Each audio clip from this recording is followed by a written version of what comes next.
And we're live, E. Michael Jones and I, this time to discuss his latest book, American Identity.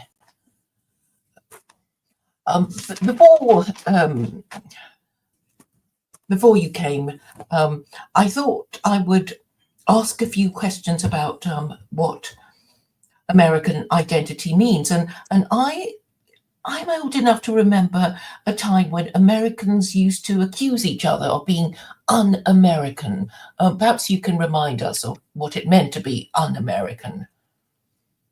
Yes.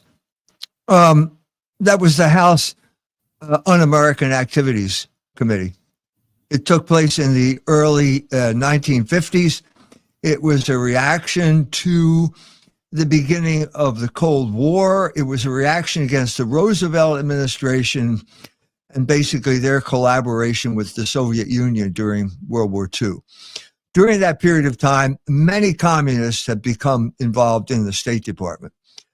Alger Hiss was a WASP of impeccable reputation. And Whittaker Chambers wrote a book called Witness, in which he accused Alger Hiss of being a communist. This was one of the biggest trials at the time. This was anomalous for the most part because most of the people that were being accused were Jews.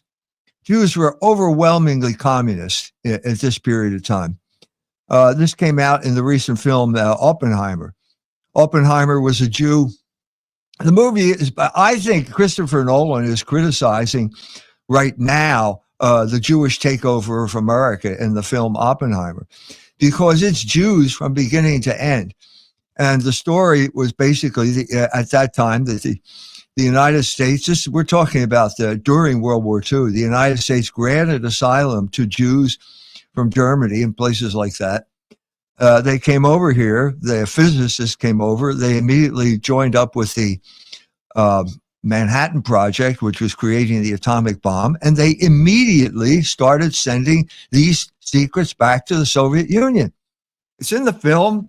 It's a reality of the situation, and the culmination came with the Rosenberg trials. 2 Jews were executed in the early 50s for sending nuclear secrets to the Soviet Union. So that's where it came from. But you're right in kind of beginning with that, because what does that mean? I have a friend who said there was never a time when the French had a House Committee on Un-French activities, because they had a deeply rooted ethnic identity based on one language. It was, in spite of the trauma which was inflicted on France by the French Revolution, they still had a deeply rooted ethnic identity. And that was never the case with the United States of America. We're talking about the United States of America, not talking about Canada, not talking about Mexico, not talking about South America. The United States of America was a peculiar place in that it was a Puritan colony. It was an English colony, okay, but it divided between Massachusetts and Virginia, and Massachusetts was created by the Puritans. England was a more mercantile economy to grow tobacco, and it was primarily Anglican when it came to religion. So, but weren't the Puritans refugees from the Restoration? They had nowhere to go. What? Refugees? Well, of course, the Puritans murdered the king, made themselves odious to every Englishman. And at a certain point, they just were faced with the choice of either total marginalization, maybe even extermination, or exile. And they chose to go into exile in America. But what they did is wasn't the precursor of the American Revolution, the English Revolution, when England was briefly a republic. That was what gave you guys the idea to become a republic, surely. No, I wouldn't say that. The republic was an afterthought. I think the main thing connecting England and the colonies was revolution. You had the pure. Let me back up here. I'm not saying this. These are people like the official historian and source of meaning for everything American. It's a guy named Samuel Huntington who came up with a book called The Clash of Civilizations, which got a lot of airtime. He's like the court historian. And he wrote a book in 2001 called Who Are We? Because he thought America was going through an identity crisis then. He hoped that 9/11 would solve that identity crisis with a wave of patriotism. But he had a very short answer to that question, which is, we are Anglo-Protestants. And I think he was right. He also made a crucial distinction between the founders who create the form and the immigrants who conform themselves to the form already created. So I'm the product of immigrants. I'm half Irish and half German. There was a huge wave of Catholic migration beginning in the middle of the 19th century, following the Revolution of 1848 in Germany and the Irish potato famine in 1 year earlier. And I am a product of that migration. I was never, according to Huntington, I was never really an American. And I'm sure he wouldn't, but you're English speaking, therefore you are American, because nobody could think of an American as not being English speaking. So right. You're part of that tradition. No? Right. So to the extent that I spoke English, I was an American. But to the extent that I was a Catholic, I was not an American. As a Catholic, I had to conform my mind and my behavior to Protestant norms. I think that was the deal. That was the deal. But now you have an American Pope. Surely that must do something to the minds of American Catholics like you. Does it fill you with hope and glory? Well, I think in order to contextualize what we're talking about here, I am saying we are at the end of the Third Republic, the Third American Republic. We're in a time of flux and uncertainty. So just to review this, the First Republic began in 1781 with the creation of the Constitution, which created the United States of America. It ended in 1861 with the Civil War. The Second Republic began in 1865 with the end of the Civil War, the end of certain concepts, like states' rights, for example, that ended. You no longer had, if you were Virginia, you were a subset of the United States of America. You weren't an independent republic that would allied itself with other independent republics. That was over. That concept was abolished by the Civil War. The Second Republic ended in 1945 with the conclusion of World War II. When America, the American Empire began. I think you're right. I think it did begin then. There was only one rival at that point, and that was the Soviet Union, and that collapsed in 1991. So that was the moment of this neoconservative euphoria, where Francis Fukuyama wrote a book about the end of history in completely messianic, apocalyptic terms. And everything was supposed to be hunky-dory after that. Well, it doesn't work that way, especially when you have Jews running your foreign policy. And so we are now at the end of that republic in 2025. And so at the end of the republic, there are certain concepts that have become obsolete, like the weaponry. The aircraft carrier and the tank won World War II. They're obsolete now. There are concepts. No, it's the aircraft carrier. And the nuke. No, it's the drone and the hypersonic missile that have rendered the aircraft carrier obsolete. But there are concepts that are obsolete as well. And I think conservatism is one of the concepts that's obsolete now. It was an illusion that somehow Jews and Christians could work together under a political ideology. That ended when Ben Shapiro started talking about Gaza. It ended when the Supreme Court overturned Roe versus Wade and Jews announced that abortion is a fundamental Jewish value. So conservatism is over. And it is replaced by but the most important thing that is over is Protestantism.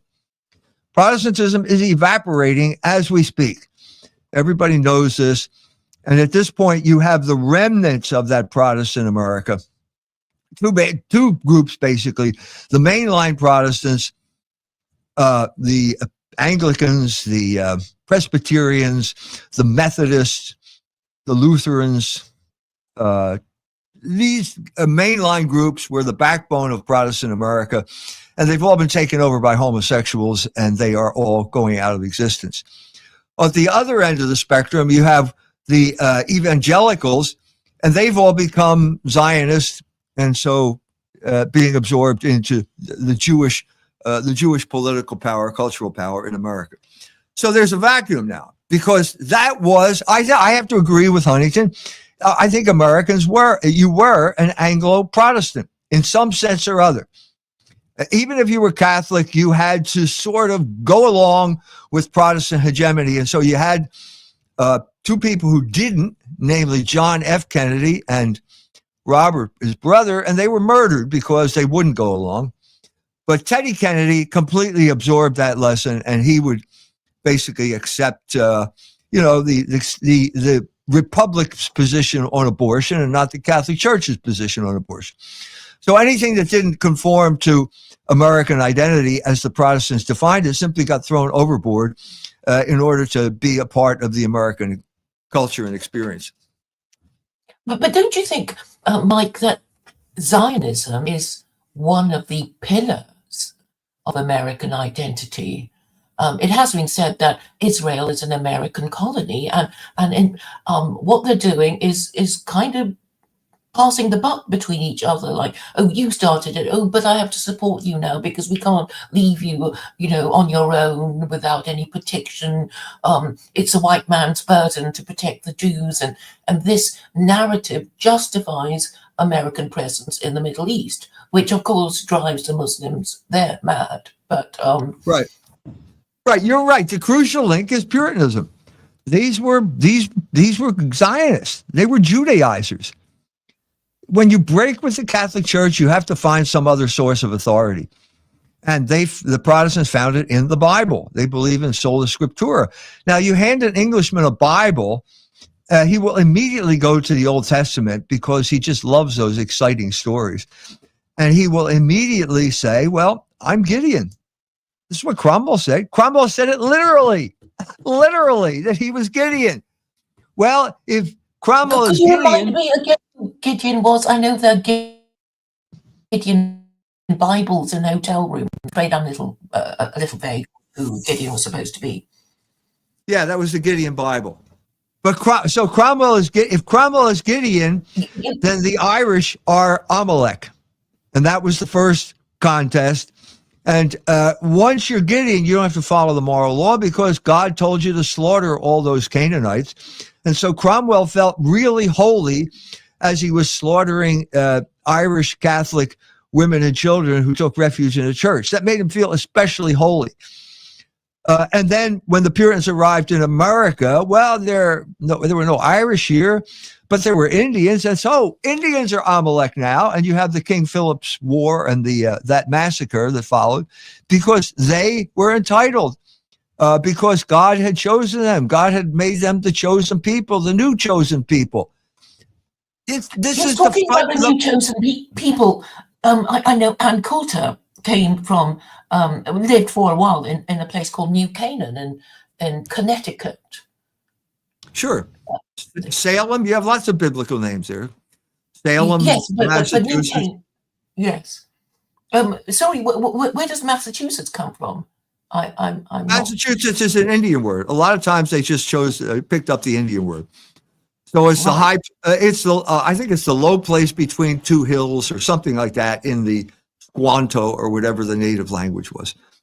But, next to it, you have Concord, you have Cambridge. Cambridge, that sounds familiar, doesn't it? So it was either Indian words or English place names. But that's how they dealt with the reality of the New World. But surely manifest destiny is a kind of, we're the Jews now, and we've got New Canaan, which is the continent of America to conquer and convert. Yes. So manifest destiny. It's sort of Christian identity rather than specifically Catholic. Surely. Say that again. That this idea of conquering Canaan was something lifted from the Old Testament, which is Christian identity rather than something that is specifically Catholic, isn't it? Right. That It's anti-Catholic. These people hated Catholics, which came out later when there was a large number of Catholics here. But yes, you're absolutely right. So manifest destiny is basically a later, like late 19th century expression of basically this Puritan notion that they are God's chosen people. Massachusetts is Canaan, and God sent them to occupy the land and exterminate the inhabitants. It's that simple. It's very simple. But the British were by no means the first Christian people to acquire a global empire, because the one before that was a Spanish empire, and they were Catholic. If you don't know the difference between the Spanish Empire and the English Empire, you don't really understand human history. Same thing goes for the difference between the French Empire and the English Empire. Quebec is a good example of that. Quebec is Catholic. Catholic colonies intermarry. English colonies exterminate the natives. That's the fundamental difference. Right, but Spain also had an empire, and I suppose it's a succession of Christian empires. So you could say that the idea of conquest is, well, it wouldn't be fair to just say let's get specific here. Let's talk about Mexico. Mexico was occupied by a homicidal, genocidal ethnic group known as the Aztecs that subjugated all of the other ethnic groups in Mexico and would routinely march them up their pyramids and cut the hearts out of, in 1485, they cut the hearts out of 100,000 people, threw the bodies down that were eaten by wild animals. Now, this is a demonic kingdom that can only be removed by military force. There was no other way to do this, to liberate the other ethnic groups in Mexico. And that's what Cortez did. Now, the Spanish conquistadors were soldiers and priests. And they came to basically liberate them from groups like that. Obviously, they wanted gold. The main reason they were there was to find gold, and the Aztecs had plenty of gold. But they brought with them the priests to convert these people. The Catholic Church dealt with this almost immediately in the middle of the 16th century, when the Pope issued a statement saying these people were human beings and they had rights, all the rights that appertain to human beings. Now, to say that every Catholic in the New World followed that Pope, the Pope's principle, would be an exaggeration, but that's just the way things are. There were heroic moments, and the Jesuits were at the heart of the most heroic moments of this colonization, both in Quebec, where they walked off with the Abenaki Indians on the moose hunt into the Gaspé Peninsula, lived with them so they could learn the language, or the Jesuits in Paraguay that did the same thing with the Guarani. The Catholic position is always Logos. And so when the Catholics arrive in the New World, the first thing the Jesuits do is to learn the language of the natives. The first thing that the English do is to tell everybody to learn English. I have a chapter in my book, Barren Metal, The History of Capitalism, about what happened when the English showed up in Nova Scotia. The Presbyterians show up. It's in the 18th century after Wolfe conquered Quebec. They show up to take possession, and they announce that they are bringing the gospel to these heathens.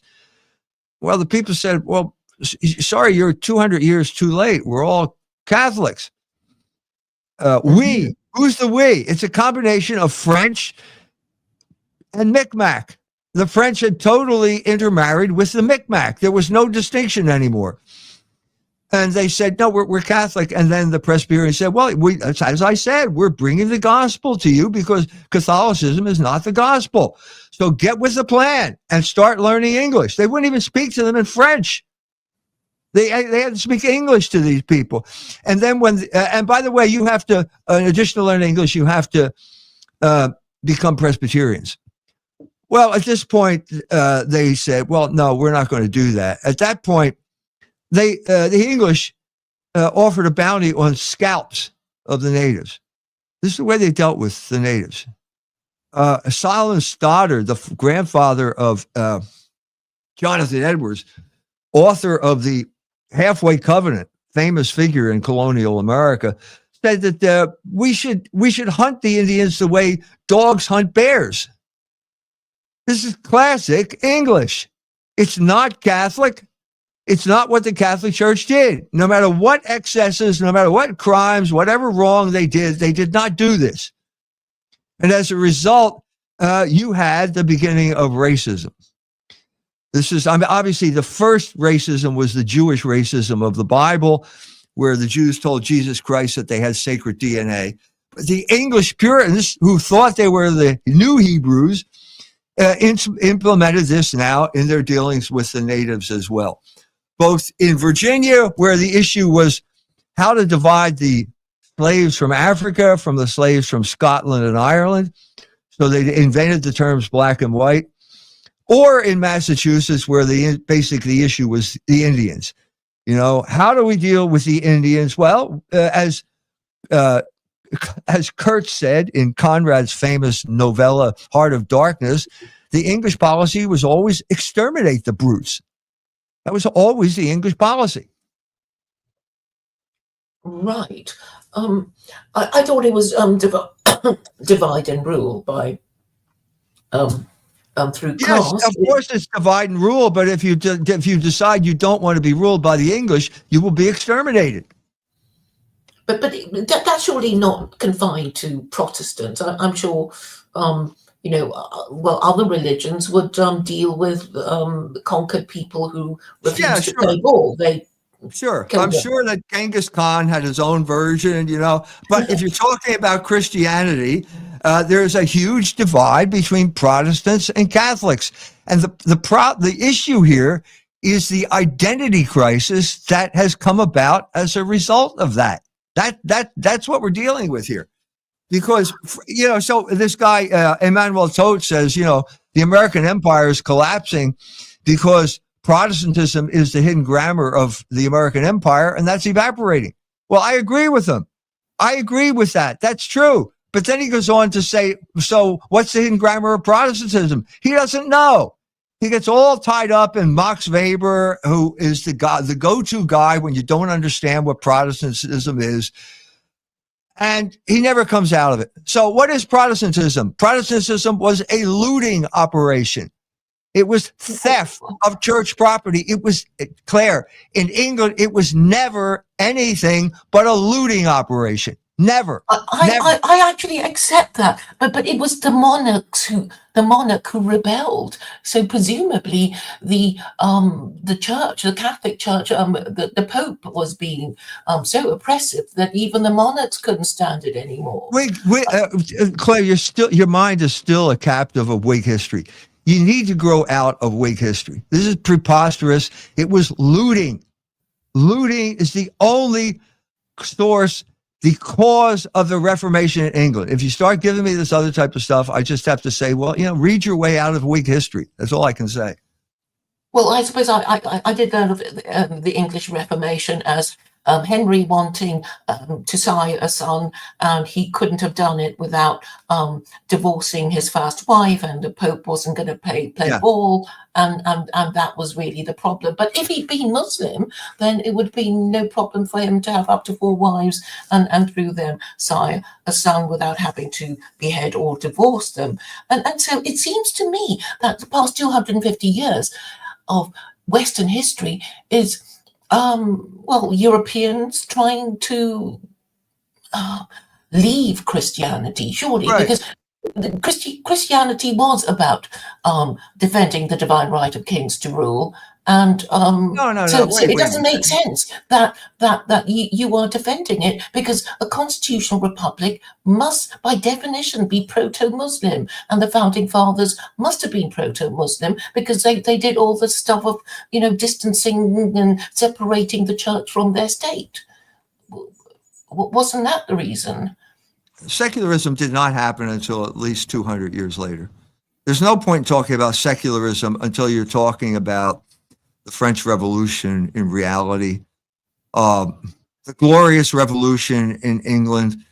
I mean, you can say that there are ideas like Newtonian physics kind of paved the way for secularism, but it had nothing to do with the Reformation. Nothing, absolutely nothing. Both sides were extremely religious. Now, the point here is, you got a guy like Noel Ignatieff who's trying to wrote a book about when the Irish became white, which is true because I think white is a social construct. I agree with him. But then he tries to interpret the Reformation according to Marxist categories and racial categories. Well, that's preposterous. No, they were either Catholic or Protestant. Those are religious categories. Race has nothing whatsoever to do with this until the Virginians to try to divide the colony because they had African slaves. These are all obsolete categories that get projected back on the thing to give you a distorted view of reality. So the first thing is that the Protestantism was a looting operation, okay? The second thing is, what is the hidden grammar of Protestantism? Who created the hidden grammar of Protestantism? Better still, who articulated best the hidden grammar of Protestantism? And the answer is John Milton, the Puritan, the secretary to Oliver Cromwell. And the place I'm talking about is Satan's speech at the beginning of Paradise Lost. You can't underestimate the effect that Paradise Lost had on the English-speaking world, especially in America. Please tell me what Satan was supposed to have said in Paradise Lost. Okay, because I haven't read it. Great. So the beginning of Paradise Lost is Satan has staged a rebellion against God, and it failed. And so he wakes up. He's been cast out of heaven. He wakes up in hell, in the flaming lake in hell. And he wakes up and he realizes, what am I going to do? What are we going to do? And he says, I am going to persist in this rebellion. I am not going to let God tell me what to do. It's better to reign in hell than to serve in heaven. That's a direct quote from the Paradise Lost. It's the end of that speech. And so he rallies the troops. Get up, arise, awake, or be forever fallen. Because he had a new plan, and the new plan was, I am going to seduce Eve, and I'm going to cause the fall of man. I am going to wreck God's main project. That's the beginning of Paradise Lost. That England, you could say nobody has read all of Paradise Lost, but you will be amazed at the number of people who've read the beginning of Paradise Lost, that dramatic beginning, and understood themselves as Satan. It's amazing. Just go through the literature, which is what I do in this book. The book is called, by the way, Walking with a Bible and a Gun, The Rise, Fall, and Return of American Identity. And it's available at fidelitypress.org. Don't go to Google. Don't go to Amazon. It's at fidelitypress.org, the only place you'll find this book. And I'll put the link of it in the description. So I was ready for that. Good, thank you. On the question of Satan, it seems to me that the Jews have a different view of Satan. And I did want to ask the late Rabbi Sachs, the view of Jews of Satan. And he told me that as far as Jews are concerned, Satan works for God. He is the prosecuting counsel of God. Well, do you accept this definition? I will tell you how I understand it. No one doesn't work for God. The evil that you intended to do to me has been turned by God's power into good, is what Joseph said to his brothers when they tried to sell him into slavery. Hegel called that the cunning of reason. God is in charge of human history. And so in a sense, yes, Satan is working for God, but he's still an evil entity who wants to destroy mankind and all of God's creation. I think that Rabbi Sachs is trying to minimalize that aspect of Satan.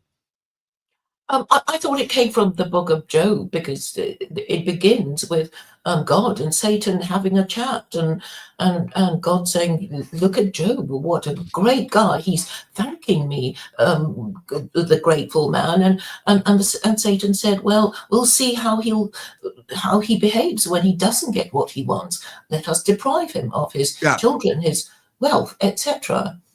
Working for God is his interpretation. It's not the best way to describe the relationship between Satan and God.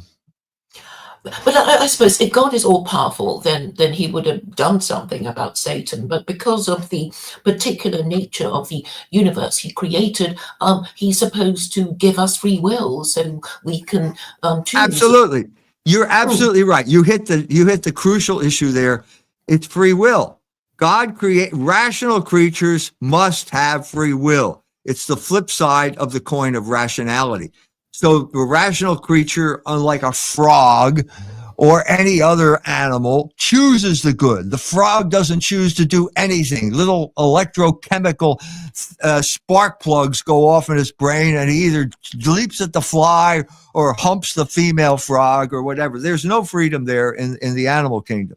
But the human being chooses the good. And if you make a creature who can choose the good, you obviously have to have one. The same creature must be able to choose evil. And so, yes, that's right. Free will is the crucial issue here. Yes, and Judaism has this idea of the evil inclination. So we are inclined to worship our own dumb opinions, and are inclined to be the slave of our appetites. And now, you're right. This is exactly the problem with American history from the beginning. Okay? The Protestant Reformation has three principles. Sola scriptura. That means the Bible alone. This makes every single Protestant infallible when it comes to interpreting the Bible. This means it's impossible to talk to people like this. Have you ever tried to talk to a Quaker? Have you ever tried to argue with a Quaker? The Quaker gets his wisdom directly from God. You cannot talk to a Quaker. You cannot talk to Cromwell. You cannot talk to Joseph Smith, the creator of the Mormons, a classic American figure, created the Mormons during the aftermath of the Second Great Awakening. God told him he had a right to screw every 15-year-old girl he came in contact with. I can't argue with Joseph Smith. I can't argue that with someone, these delusions. And so the only way you can deal with Joseph Smith is to shoot him. And that's what happened to Joseph Smith. A mob broke into the jail where he was being held in Carthage, Missouri, and they shot the guy because you can't talk to him. And so that brings up the gun, which is another crucial aspect of American identity. The gun is Joseph Smith was a polygamist, and surely what happened with the American monogamists was, if we allow Joseph Smith and his cult to hog all the women, then we won't have any at all. So we can't let him carry on and proceed to deprive us of women and hog all their women with their polygamy. So that's certainly one way of interpreting it. But either way, it causes anger. And when you have anger and you have someone you're angry with, if you can't talk to them, you have to shoot them. Now, the Israelis are great at saying, I will not talk to you because I want to shoot you. That's Benjamin Netanyahu's and Anthony Blinken and all the other Jews that were in the Biden administration. That was their way of dealing with it. But the fundamental fact is, if you can't talk, I have to shoot you. But this is how the American empire acts, and Jews are just their proxies, the ones in Israel. I think it's a sort of Punch and Judy show where the successive American presidents say, oh, well, we have to support Israel now, but really the Israelis were clearly expecting the Americans to support them, whatever they did, or have indeed been told by America to start a war with Iran, and pretend that the America has to rescue Israel from the consequences of its actions, when all the time Israel was acting as a servant of Uncle Sam. I'm not going to argue with that. I mean, the big question now with the attack on Iran was Marco Rubio lying when he said that they did this without our permission? That was the illusion, I think, that the impression that Trump gave. I think they were both lying. I think they were conniving together, giving the Iranians a false sense of security because of the negotiations. And so they were both engaged in a form of despicable deception that eventuated in the deaths of a lot of people. But one way or the other, you could say, okay, is Trump the puppet, or is Netanyahu the puppet? But obviously, they're both collaborating based on an ideology that is pernicious. Zionism, Gideon, Amalek, the Puritan appropriation of the Bible. You're talking about Jews or Judaizers. I don't know who's worse, but that's the story here. That's the metaphor. That's the hidden grammar. But surely Zionism is, well, I mean, if you look up the Wikipedia entry, you'll see that there are many varieties of Zionism. But this is a reason why you should not look at Wikipedia. You should not ask Grok any question other than who won the World Series in 1952, because you will get nothing but the conventional wisdom. Claire, we are trying to break the chains of conventional wisdom here, which I've denominated Wig History. Wikipedia is a retailer of Wig History. Wig History is chains on your mind. These are mind-forged manacles that we have to break before we can understand what's going on and liberate ourselves from this wretched system that we're part of. When you say Whig history, do you mean the Whig interpretation of history by Butterfield? Yes, is that what you mean? That's the book. It means that Whig placemen like Henry Fielding and Macaulay were paid to write a certain interpretation of history to justify basically the Glorious Revolution. Read Butterfield's book. Good book. It's a short book. It's a short book. Yes, I have it and did read it. So the premise is the liberal view that through liberalism we are going to reach liberal heaven on earth, where everybody enjoys the maximum amount of liberty, and that is the promise of liberalism. Would you agree with that? Yes. There's a facet of this, or another way of talking about it, is called the Black Legend. That's the negative side of Whig history, and the Black Legend is Spanish Catholicism, the Spanish Empire, blah, blah, blah. That's the negative side. Whig history is always anti-Catholic. We are never going to get away from this fundamental divide. The only way it's going to stop is by the basically the disappearance of Protestants, which is happening as we speak. There will be, so I'm saying that the fundamental conflict at the beginning of the Fourth Republic, given Protestant Catholic Jew as the ethnic armature of America, the Protestants disappear. We will have a conflict between Catholics and Jews over civilization, the basis of civilization, the moral law, et cetera, et cetera. But surely liberalism came up as a reaction to Christianity, and maybe it was something to do with, people not wanting to be burnt at the stake for denying the divinity of Jesus, which is terribly, terribly oppressive, wouldn't you say? What's oppressive? What's oppressive? Being executed for blasphemy or heresy, if you for denying the divinity of Jesus. Let's get closer to home. How about having your hanged until not quite dead, and then having your entrails dragged out of you and thrown into boiling oil? What was the crime there? Who did that? That was Queen. I believe it was a Tudor practice. That was good. public That was, entertainment. yes, Good Queen Bess was the author of that. And what was the crime that this guy committed, who happened to be a Jesuit? He said the Mass. Now, we don't have to go far afield to find atrocities committed in the name of religion. England is full of them. The Reformation is one big atrocity committed in the name of religion. So why are they always projecting it onto Catholics? Well, why do you project? To get things away from you and blame other people for what you are doing, which is exactly what the Jews now, or the Israelis, are doing to the Iranians.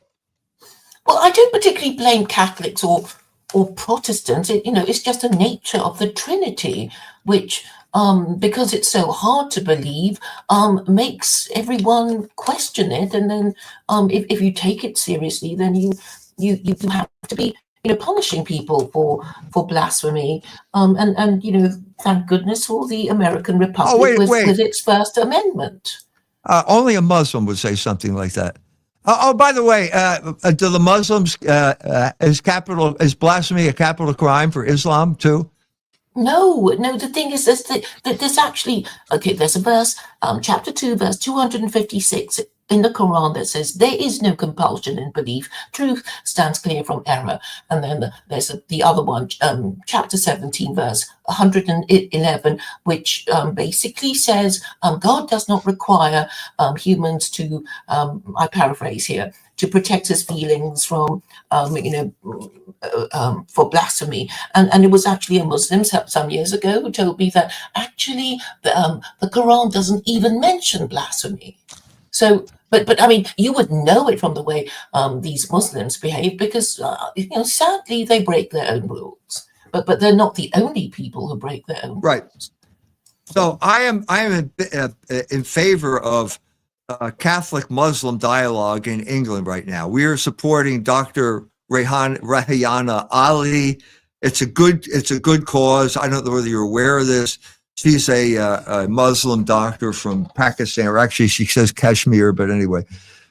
She got a medical degree from Cambridge, and she tweeted something to the effect that we should support the Palestinians. She was suspended. Her medical degree was suspended because she supported Palestinians, and now she's being treated like a criminal. And I think that she's going to win her trial, but I am in favor of Muslims and Catholics joining together to support people like this. I am not in favor of people like Tommy Robinson, who gets paid by the Jews to whip up animosity against Muslims. I think this is what we need to do at this moment in history. Yes, I certainly agree that it would be great if this doctor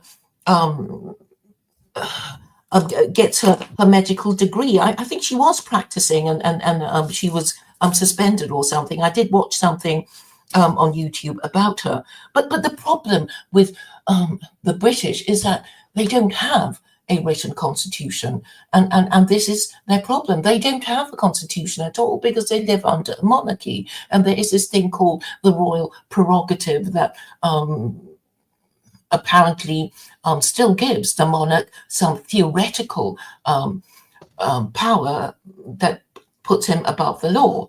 And this is extremely confusing to lawyers and people alike. Unlike you in America, when it is quite clear that the American presidents are not above the law because of they can, in theory, be impeached for high crimes and misdemeanors.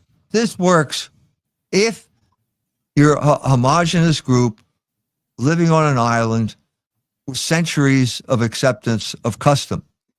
It won't work if you bring in millions of people from the Islamic world, from Africa. It doesn't work at that point because you obviously do not share customs with these people. This is the whole problem with English conservatism, created by Edmund Burke. But conservatism cannot work without religion, because it is only religion that frightens people into social conservatism. It tells young people not to be gay, and they have to marry and become responsible parents in their 20s. And this, I'm afraid, has gone out the window 50 years ago. since You're the right. swinging 60s You're right. and the sex revolution. And the only way to bring it back is Sharia, I'm afraid. I just don't see what else would shame people or prevent people from, having illegitimate offspring and putting themselves in a position where they need an abortion. I just don't know what else can be done to restore the patriarchy. We have to go back to religious sources. And the only options, traditional options, are Protestant, Catholic, Jew in America. I'm talking about America now. And the Protestants are disappearing. So we're going to have to choose between being Jews or being Catholics. It's that simple. That's the choice. I don't care whether you being Muslim. When you get an actual book of rules that you can follow, and Christianity is a problem because it is anachronistic as the institution of monarchy. Christianity has failed all these monarchs of Europe. 1918 was a very bad year for the Austrian, German, and Russian emperors. And the Russians made their feelings very clear. There were basic, when the theory of the triple melting pot, which sociological theory that I've been citing all along, when that came into existence in the 1930s, there were no Muslims to speak of in America. They are still, they can easily be incorporated into this framework because they are a religion, and a religion is the basis of ethnicity in America. But there still aren't enough Muslims here to have an impact on the general culture. They are not. But how about the narrative, Mike, about the founding fathers being proto-Muslim? Because all this talk about being a deist or a theist, I mean, really, they were just trying to avoid being accused of being atheist or Muslim. But it's the Quran that supports the First Amendment, and Jefferson actually owned the Quran, and he did read it before going off to negotiate with the Barbary pirates. And also he was a heretical Christian. He was a Unitarian Christian, and that wouldn't have been allowed in the old world. And this, I think, is a contribution I think the founding fathers made to Western civilization, moving Westerners away from absolute monarchy. Which was terribly oppressive.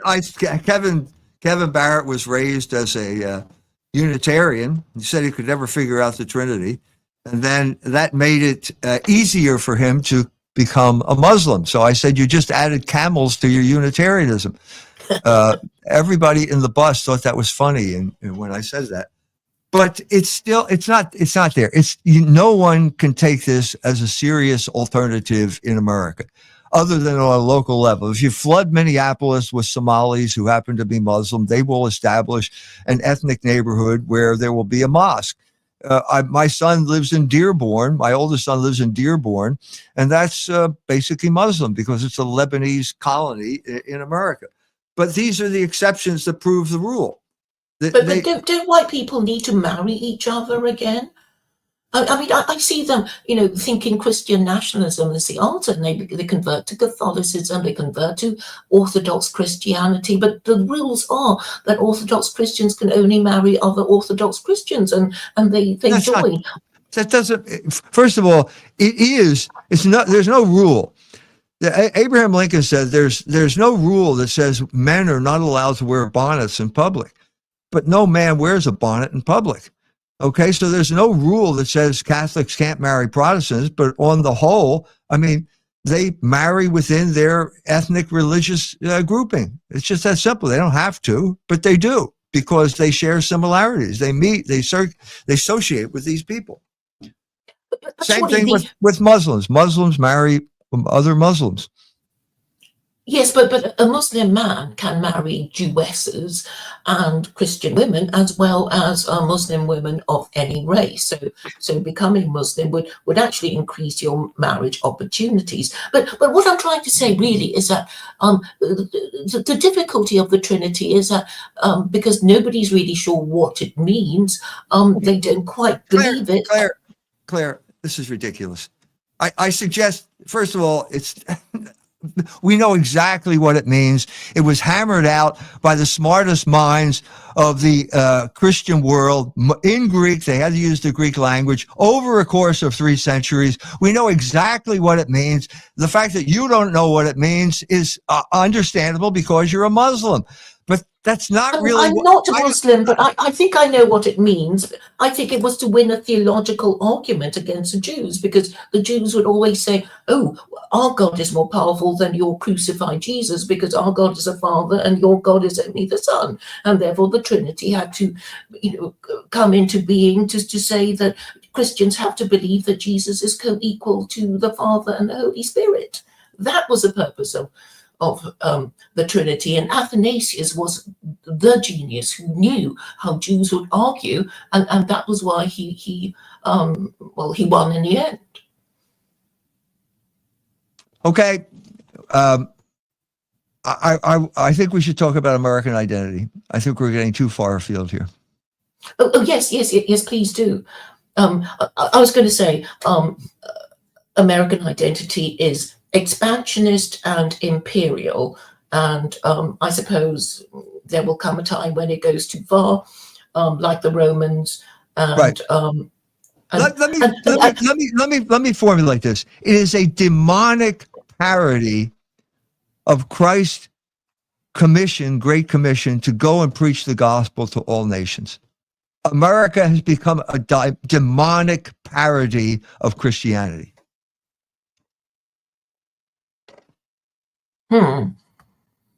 But don't you think that Israel is run under the principles of Christian Zionism? I've heard it said that AIPAC has more Christians than there are Jews. You got the cart before the horse. The Christian Zionists are proxy warriors of Israel because they read the Scofield Bible, which completely distorts the Old Testament. Again, we're getting back to fundamental principles. Sola Scriptura is an impossible principle for if you want to have collaboration, the collaboration that is necessary for a successful society. And this is precisely what Americans found out over the course of the centuries of their existence. You can't have a principle like this. You can't have every single lunatic coming out of England with a Bible being infallible.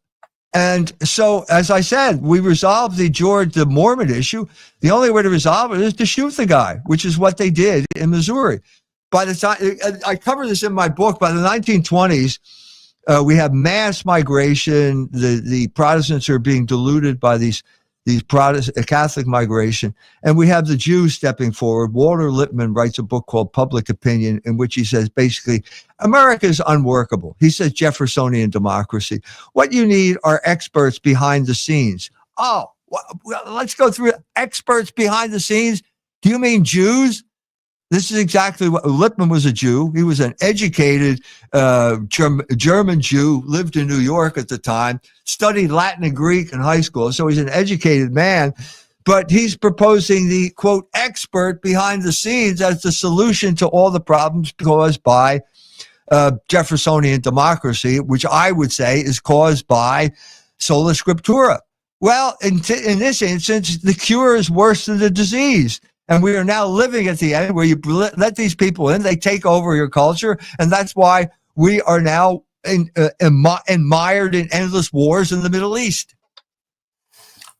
Yes, but on the sola scriptura point, I know from the Act of Settlement that basically the British monarch is also the head of the Church of England. But there is a sort of pretext of appointing an Archbishop of Canterbury to be his priest and to anoint him during the coronation and stuff like that. But we know from the English Reformation that the moment the Archbishop of Canterbury gets on the wrong side of the king, he gets burnt at the stake too, and or gets removed from his position. So the point is that it has to be separate. And we know from the history of the Hasmoneans is that when the Jews had the priest and the king in the same person, that there was a separation of powers problem, and we know what happened, to Jewish kings, and they had infamously bad kings, and they also crashed and burned. So I'm saying there's a fundamental problem with absolute monarchy, and I think the Jews have learned, or perhaps they haven't. I don't know. I'm not sure about Christians. I assume Americans have learned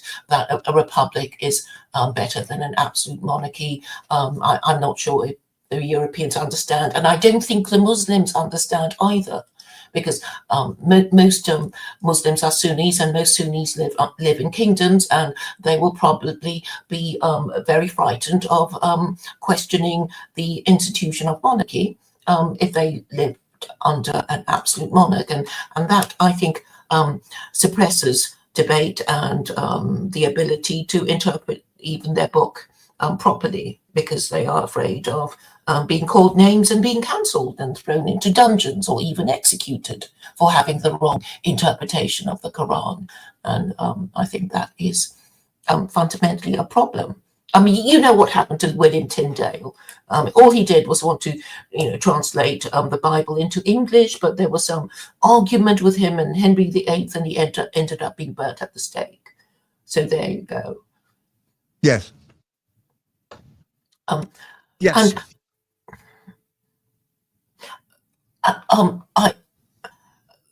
And is there any subject I haven't covered? I actually have a list of questions about. No, I think I did more or less. No, I think we've covered it. We've been here for an hour. I think we've covered it as best we could. It's going to remain a problem. Yes. And I hope we help clarify the situation for the people out there who are still confused. Yes, and yes, I did find a question that I wanted to ask you, which is actually appropriate for the last question. Do you have a message for your fellow Americans and your president and Iranians and Jews? Perhaps that's too much of a question, but it's the question I have. The question is, it's a question. I have more of a plea here. Can we take our culture back from the people who have stolen it? Can we reassert an American identity that will allow us to resist this horrific Jewish takeover of our entire culture? Can we reassert an identity that will take our culture back for us? That's the fundamental issue we're facing at the beginning of the Fourth Republic. Yes, and I suppose this is when I mentioned that Washington said we must with caution indulge the supposition that morality can be maintained without religion, and Americans are supposed to be one nation under God. And John Adams was more specific. He said we have no constitution that functions in the absence of a moral people. So America was based on a moral consensus shared by all Christians, even though their denominations separated them. This ended when the Jews undermined the moral consensus in America through the promotion of Hollywood films, pornography, abortion, feminism, sexual liberation. All of these things wrecked our moral consensus, and in doing that, it destroyed our identity. So the Jews have been guilty of identity theft, and I wrote this book to restore the American identity so that we can fight against this type of subversion. But surely culture is a product of law and morality, and if you don't have a recognized codified system of rules such as the 10 Commandments or the 7 Noahide laws or the 5 pillars of Islam, or something that people can instantly remember, you will not be able to subject your ruling classes to scrutiny and make them accountable for their actions, which is why they made marriage gay. Let me get back to the issue that I've been bringing up. Why did you have to shoot Joseph Smith? If he because he was a threat to American monogamists. That's right. Morality. You're right. If he had said there were 4 people in the Trinity, no one would have bothered him. But when he undermines the chastity of the women of the United States of America, that's an intolerable assault on the unity of American culture, and he had to be punished. He was shot. He was murdered because of that. So That it's was about so it's about resources, women being part of the resources. Are you a resource? I don't really consider women resources, if you want my humble opinion. I consider coal and natural gas resources, but not women. We're talking about morality here. A moral consensus did exist at this point of time. If you read the book, you'll see how Emerson, even though he was a Satanist intellectually, articulated this moral consensus. And once it was destroyed, we lost our identity. That's what happened. Well, Christianity, I mean, does have a strong culture of monogamy, so much so that Henry VIII rebelled when he was told he couldn't divorce his wife. But certainly monogamy was, well, quite oppressive to Christian kings. But perhaps monogamy is the ideal because it seems fair to men, perhaps. Polygamy is a pernicious thing. We could have a whole program about what I learned about polygamy in Africa. Polygamy retards social development. There's no question. There are many reasons we could talk about this. But the consensus, whenever you have look, I hate to say this, but there's similarities. A lot of people point out the similarities between Muhammad, the prophet, and Joseph Smith. When these men get in charge of religions, polygamy is the rule. When women create religions, celibacy is the rule. Monsignor Knox said that. So we're talking about the moral law, moral consensus. Polygamy is a violation of that. First of all, it's only by a stretch of the imagination that we can call what Joseph Smith was proposing polygamy. It's every bit as much child molestation. I think child molestation is a better description of what he was doing than polygamy. You have to be careful about the categories you choose. Yes. I was thinking of human resources and women being part of war booty, because I think that is a convention of war that women are carried away and made into slaves and prostitutes and wives of their conquerors, while the men are slaughtered. So I suppose that and I suppose the desire for women would be a way of encouraging young men to join the army. Perhaps that would be the incentive. Mm. Yeah. Well, I look forward very much to our next conversation, which will be about polygamy. Inshallah. Inshallah. Thank you for coming, and I've so enjoyed our conversation. Thank you, Claire. And thank you, Mike. Goodbye. Bye-bye. Bye.